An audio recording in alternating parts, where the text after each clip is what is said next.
के लिए कानून बनाया जाए, सरकार कानून बनाती है। कुछ लोग, चंद लोग निकल के आंदोलन करते हैं और आंदोलन करने के बाद सुप्रीम कोर्ट कानून पर रोक लगा देता है। समझ रहे हैं? खेल गेंद दोनों हाथों में है। गेंद इधर फेंकी जाती है तो भी नुकसान किसका? इस देश के बहुसंख्यक वर्ग का। गेंद इधर फेंकी जाती है तो नुकसान किसका? इस देश के बहुसंख्यक वर्ग का। इस क्रोनोलॉजी को समझिए। क्या कि जो लोग अन्याय अत्याचार करते हैं वही आंदोलन के लिए खड़े हैं। आप एक बात तो बताइए, जब कहीं अन्याय नहीं होगा, अत्याचार नहीं होगा, तो आंदोलन की जरूरत क्या पड़ेगी? किसी के खिलाफ एफआईआर की जरूरत क्या पड़ेगी? कहीं ना कहीं गलत हो रहा है, तभी तो इन सब चीजों की जरूरत है। कौन बोल रहा है? कितने लोग सड़क पर निकल के आंदोलन कर रहे हैं? ये बड़ा सवाल है। अभी तो हमारे साथियों ने मिलकर के, कुलदीप भाई ने, राणा जी ने, चौ साहब ने मिलकर दिल्ली में एक बड़ा कार्यक्रम हनुमान बेनीवाल साहब के साथ किया भाई साहब ने। ठीक, लेकिन लड़ाई कमजोर हो रही है। लड़ाई को अब हमें जाति से ऊपर उठकर देखना होगा। सबसे पहले देश है, मेरा और आपका अस्तित्व कुछ नहीं। और अगर ये देश ही कमजोर हो रहा है तो रह क्या जाता है? इसका सबसे बड़ा उदाहरण अभी पाकिस्तान से जब लड़ाई हुई, मैं कभी न्यूज देखता नहीं, मैं पटना था, पटना से आते हुए मैंने ट्रेन में न्यूज लगा ली तो हर चैनल पर कराची फतेह, लाहौर फतेह, ये फतेह, वो फतेह चल रहा था। तो मैंने देखा जब लाहौर का नंबर आया, शायद कौन से न्यूज चैनल ने ये कहा कि भाई अब लाहौर का बेस कैंप हमने उड़ा दिया। उसके 5 मिनट के बाद एक रील वायरल हो रही थी वहीं से पाकिस्तान से, एक लड़की कहने लगे देखिए ये सामने हमारा बेस कैंप है, ये भारत ने उड़ा दिया है। देखिए कितनी खुशी की बात है। आंसू बहुत कम निकलते लेकिन उस दिन आंसू निकले, ये सोच करके कि ये सरकार मीडिया के माध्यम से कैसे इस देश की व्यवस्था को त्राही त्राही कर रही है, ये सोचना जरूरी हो गया। और अगर आज भी नहीं सोच पाए तो कब सोचेंगे? महंगाई का आलम लगातार बढ़ रहा है, जगह जगह मॉलों की स्थापना हो चुकी है, होने चाहिए, लेकिन वो जो छोटा व्यापारी है जो गांव में दुकान खोलकर बैठा, उसका क्या? उसका परिवार कैसे चलेगा? उसके बच्चे कैसे पढ़ाई करेंगे? इस पर कौन सोचेगा?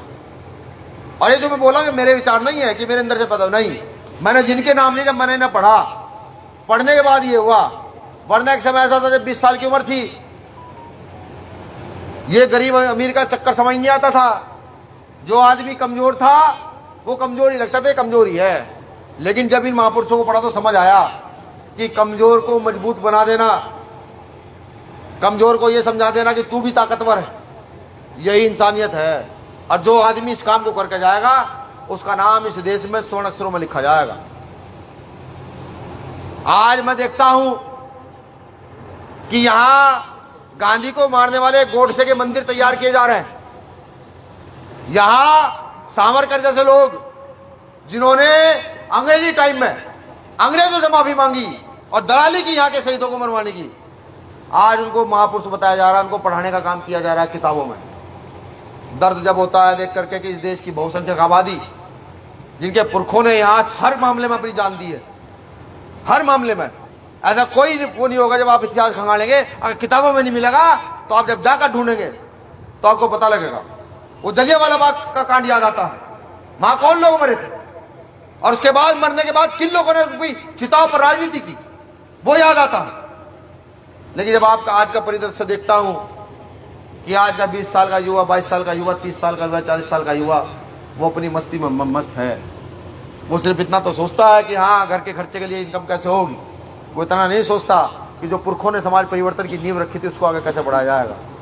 और मुझे इसे कहने में कोई दो राय नहीं है, जो अपने पिता की पुरखों की संपत्ति आगे नहीं बढ़ा सकता वो कपूत होता है, और जो पिता की संपत्ति को आगे बढ़ाता है वो पूत होता है। और पूरे इतिहास में मैंने जितने महापुरुष पढ़े हैं, अपने महापुरुषों को पढ़ा है, उन महापुरुषों में अधिकतर में पूत की झलक मुझे दिखाई दी है। मैं आपसे भी ऐसा उम्मीद करता हूं कि इस लड़ाई को मजबूत करने के लिए, इस व्यवस्था को बदलने के लिए, और जो चल रहा है आज उस पर ब्रेक लगाने के लिए, अंकुश लगाने के लिए, ये बताने के लिए कि नहीं, अभी इस देश में कुछ लोग हैं जो यहां हर उस गलत आदमी की तबीयत ठीक कर सकते हैं जो जाति धर्म के नाम पर हमें लड़ाता है। हर उस आदमी की तबीयत ठीक करते हैं जो किसान मजदूर के हक खाए हुए हैं। हर उस व्यक्ति की तबीयत ठीक कर सकते हैं जो धीरे धीरे इस देश में करप्शन को बड़ी तेजी से बढ़ावा दे रहा है। एक बार सेवा का मौका दें, हमारे तमाम साथियों को, लीडरशिप को एक बार एक्सेप्ट करें, हमारे काम को एनालाइज करें हमारे काम को देखे कि बच्चे कर क्या रहे हैं और फिर अपना मन बनाए कि समय समय पर सबका सहयोग किया। एक बार इन बच्चों का अधिकार है कि इनके भी साथ मजबूती के साथ खड़ा हुआ जाए। मुझे ऐसे कहने में कोई विचारधारा परे नहीं है कि मेरी विचारधारा, ये जो पुरखे मैंने पढ़े, इनकी विचारधारा आरएसएस की विचारधारा के विरोध की विचारधारा है। जब कोरोना चल रहा था, सत्य घटना है, पुणे से एक बच्ची का फोन आया, यूपी के जौनपुर की रहने वाली थी, कहने लगे भैया आपका नंबर गूगल से निकाला, 3 दिनों के खाना नहीं खाया है। अब क्योंकि हम मजदूर वर्ग के लोग हैं, इतनी प्रॉपर्टी तो नहीं है, किसी ने आदेश कर दिया तो कह दिया ले पकड़ो 10 करोड़ का टैक्स साइन करके जाओ, खाना बांट दो। 2 घंटे सोचता रहा, चंद्रशेखर भाई को फोन किया, मैंने कहा यार ऐसी बात है, और अंदर से मन बड़ा विचलित है। उन्होंने कहा क्या करेगा? मैंने भाई सोच रहा हूँ। सोच, तू भी सोच, मैं भी सोचता हूँ। सोचना शुरू किया, अलग अलग प्रदेश के प्रदेश से बात की। बात करने के बाद मैंने कहा भाई जो भूखा उसको तक खाना भिजवाना जिम्मेदारी है। क्या भैया लाएंगे? कहा था। हमने कहा संतों वाला काम करें जो संत किया करते थे, जो बुद्ध और महावीर ने किया, जो इस देश के संतों ने किया।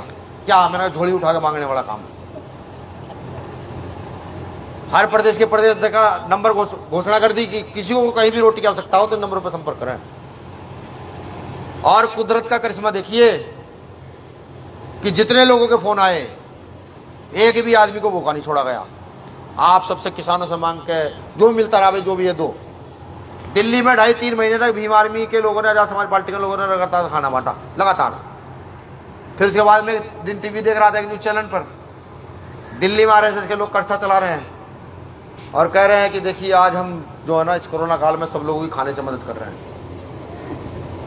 ये समझ रहे क्या था? ये थी ताकत कि जिनके पास ताकत है उन्होंने ना काम करते हुए भी या थोड़ा काम करते हुए भी अपने काम को 100% स्थापित करने का काम किया, और जिनके पास ताकत नहीं है उन्होंने पूरा काम करते हुए भी, पूरी मेहनत करते हुए भी उनकी बातों को 1% स्थापित नहीं होने दिया। समझिए, हमें इस अहम से बाहर निकलना होगा। हमें ये समझना होगा कौन हमारे पक्ष का व्यक्ति है, कौन विरोध का व्यक्ति है। हमें इस पुरखों के आंदोलन को बढ़ाना है, बड़ी मजबूती से बढ़ाना है।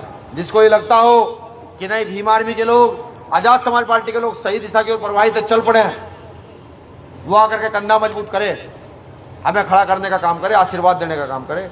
जिन साथियों को लगता हो कि नहीं अब इनको सीखने की आवश्यकता है, वो हमें सिखाने का काम करे। और जिनको ये लगता है कि नहीं हम लोग गलत हैं, तो हमारे ऊपर रिसर्च करने का काम करे कि हम कर क्या रहे हैं। शुक्रिया, आप सब लोगों ने मुझे सुना। मैं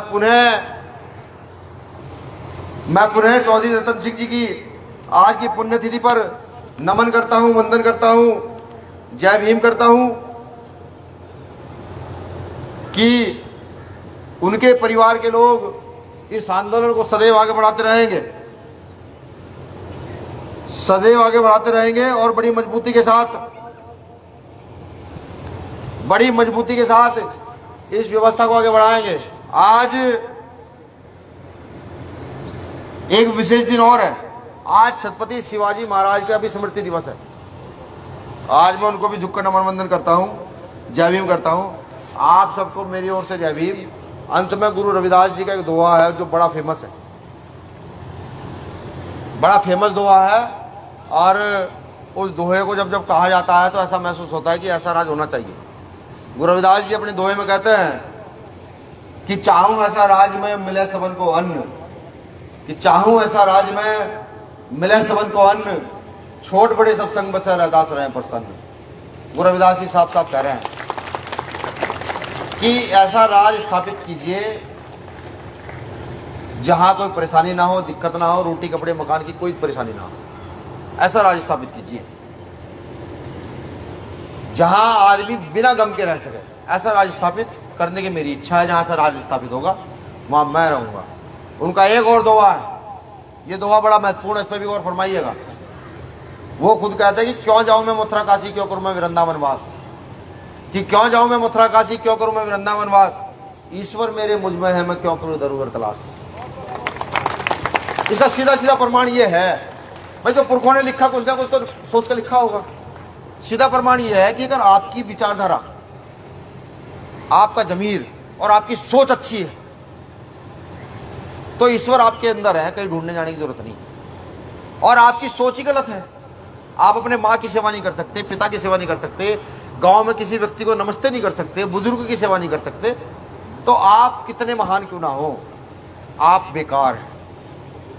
ठीक, तो इसलिए सब लोग विचारधारा में सुधार करें तो व्यवस्था सुधर जाएगी। शुक्रिया। जय भीम, जय भारत, जय मंडल, जय जवाहर। महाराज सुरेंद्र जी जिंदाबाद, चौधरी चरण सिंह साहब जिंदाबाद, कुंभराम आर्य जी जिंदाबाद, मान्यवर कांशीराम साहब जिंदाबाद, बाबा साहब अम्बेडकर जिंदाबाद, सभी महापुरुष समता समानता की आवाज उठाने वाले जिंदाबाद। धन्यवाद।